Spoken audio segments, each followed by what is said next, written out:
Good morning, good afternoon, and good evening to you all, and welcome to a new interview here in this CUERO y Metal YouTube channel. Do not forget to subscribe to be up to date with all our content. Today we have the pleasure of talking with Christopher Bowes from ALESTORM, who are visiting Argentina in March. Chris, how are you? Welcome to CUERO y Metal from Cordoba, Argentina. Hey, I'm doing great. How's it going? Everything's fine here. Awesome. Great. So we have a lot to talk about because you had a very hectic 2025. Lots of shows, a new album, and now a new tour that brings you to Latin America. How are you getting ready for this Thunderfisting Latinamerica 2026? Mostly we're relaxing right now. We just finished touring. We had a lot of tours last year, like you said. And at the end of our last tour, we realized we played exactly 100 shows last year. So that was a lot. We kind of realized that's like 1 out of every 3 days. We were pretty much playing shows. So it's like nice that we have, this first 2 months of the year just to do nothing and sit at home and relax and detox. So I think at some point I'm going to have to remember how to play all of our songs, have a little rehearsal, learn how to play the stuff. But yeah, I'm really looking forward to it. It's going to be a lot of fun. Amazing. So the Thunderfist Chronicles breaks into the metal scene with 8 new songs. How was the public's reception of this new album in the shows that you have had so far? Yeah, people like it. People like all the new songs. I mean, I know there's some songs that are kind of stupid that people don't like, but I like writing stupid songs, so I don't know. But it's when we play the new stuff, the people sing along, they jump along, they march, they dance, they sing, and it's always a nice feeling when you're playing new stuff and people like it. It's I think a lot of bands, well, I know it's happened to us as well, but you write a new album and then you go and play the songs live and no one cares and you're like, and everyone's like, just play the old songs, man. But but actually people like this, so it's good. Like there's some songs that go down really, really well, so it's always a nice feeling knowing that happens. So yeah, it's definitely going to be fun. We're gonna, but we're not going to play like just new songs. Of course, we know we have so many old songs that people love. You have your classics. So we play 3 or 4 new songs, and the rest just classic stuff. Of course. Okay, but we can't help but ask you about the last song in the album.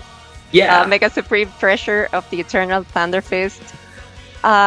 Without any doubt, this is the longest song by ALESTORM, and with more than 17 minutes. And on top of that, it features 2 special guests, Patty Gurdy and Russell Allen. What can you tell us about how you came up with this epic song and how you chose these guests to make it happen? So it's weird because I think most people associate ALESTORM with these stupid short songs with like just swearing and like some simple idiotic melody, but I actually really, really like writing long, complicated music. That's my real passion. So I always knew I wanted to write this really long song, so I just thought, let's keep writing stuff. I'm not going to stop until it's at least maybe 15 minutes long. I really wanted it to be 20 minutes long, but I sort of got to 17 and thought, no, that's it. That's it, done. So and of course we'd worked with Patty so much in the past, so of course we just she plays in a bunch of other songs on the album and in the past, like playing her hurdy-gurdy and some other things. But for Russell Allen, he is possibly my favorite vocalist. He's my favorite vocalist of all time. He's such a good singer and he's so cool. And a funny story, about 10 years ago, I can't remember, we were playing a festival and Symphony X, Russell's band, was playing as well. And then he saw us backstage and then he comes running up to us going, ALESTORM, I be a pirate, have some rum. And he gave us a bottle of rum. And it turns out Russell Allen loves pirates. So that was just, so we're like, so ever since then I was like, we're going to get him on a song one day. And then I heaven, yeah. Yeah, so I was writing this song, I was like, this bit kind of sounds like this kind of cool Symphony X vibe. So I just emailed the band and they said, yeah. He said, yeah, I'll do it. And he just did this in one take and it was absolutely incredible. One take? Okay, one take. Amazing. Well, actually he did 2, but we used both of them at the same time, like double tracks. But yeah, technically one day. All right. And have you played it live already? This I did 17 no. minutes? 17 minutes. That's crazy. I guess, like, I can say, like, I say I like writing these long songs, but the fans want the 3-minute party songs. So I feel like if we tried to play that live, there'd be like maybe 2 or 3 people in the front row going crazy, and then the rest of the room would just be looking at us saying, "What the hell is this?" But it would be epic, in my opinion, my humble opinion. All right. So musically, ALESTORM has been evolving album after album. What do you feel is different in this album from your earlier albums? I think there's a lot more kind of like metal stuff. Like we really tried harder to make these kind of actual cool metal riffs. Like I think in the past all the guitar parts I've written have been really really simple, which our guitar player Mate, he loved that, because he said in all his previous bands all the songs were really hard to play, so he had to concentrate the whole time. But when he plays ALESTORM songs, he can just party because it's all really, really easy. But then I decided that, no, I want to write some cool metal riffs that are difficult on this album.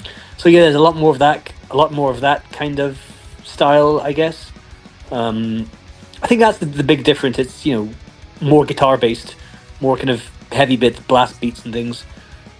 I'm kind of getting bored of making disco metal songs, so we'll see what happens next. It's going to get crazier, I'm sure. Yeah. Great. So your sound is a little bit heavier now. So in a world where heavy metal is usually associated with dark and serious themes, do you believe that humor is an underestimated resource within the genre? I don't know. I mean, I used to think definitely, yeah, every band takes it too seriously, but I think a lot of people have realized this now, and there's so many more bands these days who have this sort of, I don't know, stupid sound, idiotic kind of comedy stuff, and I don't know, I feel like maybe there's too much of it now. There's too many bands like dressing up in stupid costumes and having silly things happening on stage.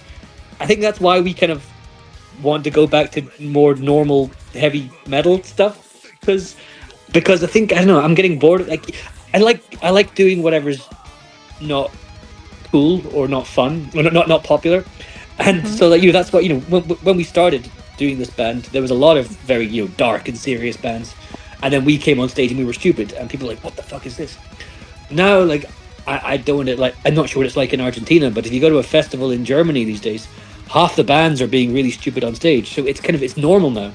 So I don't know, I think it's less fun now that everyone does it, so I'm not sure what to do next.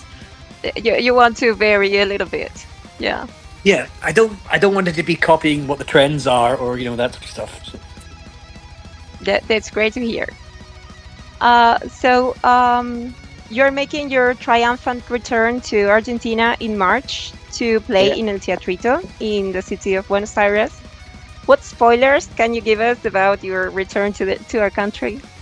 I mean, we're just gonna play all the good songs, put on a good show. I feel like every time we come to, we don't come to South America very much, and the first time we came, we had to cancel a show in Chile because there was like a hurricane or something in Argentina hit the airport the day after our show, and we got stuck there, and it was really crazy, and everything was kind of low budget and shitty.